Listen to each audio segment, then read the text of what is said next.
يا معشر الجن والإنس ألم يأتكم رسل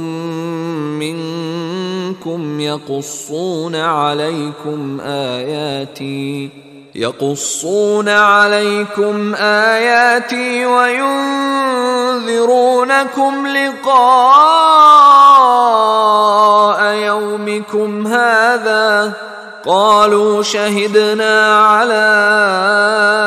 أنفسنا وغرتهم الحياة الدنيا وشهدوا على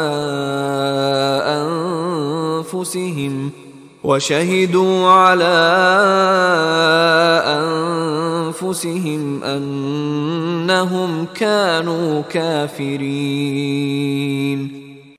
یا معاشر الجن والانس الم یاتکم رسل منکم یقصون علیکم آیاتی وینذرونکم لقاء یومکم ھذا، کہا جائے گا اس دن، یہ گویا کہ یہاں محذوف ہے، اے جنوں اور انسانوں کی جماعتوں، کیا تمہارے پاس نہیں آ گئے تھے رسول تم ہی میں سے؟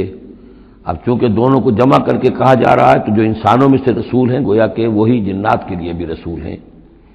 یقصون علیکم آیاتی، جو سناتے تھے تمہیں میری آیات، وینذرونکم لقاء یومکم ھذا،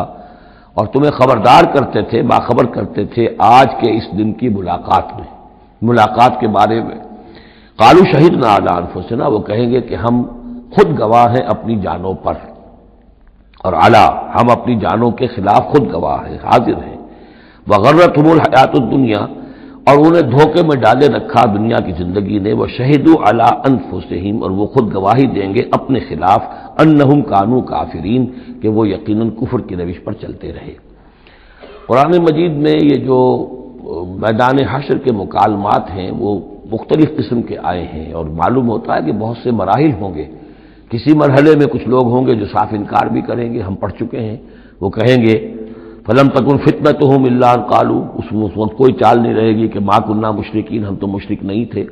تو یہ مختلف مواقع ہیں، مختلف گروہ ہیں، مختلف جماعتیں ہیں، اس لیے ان میں یہ نہیں سمجھنا چاہیے کہ کوئی تضاد ہے، بلکہ یہ کہ یہ مختلف مواقع پر مختلف لوگوں کی طرف سے جو بات ہوگی اس کو بیان کیا گیا ہے۔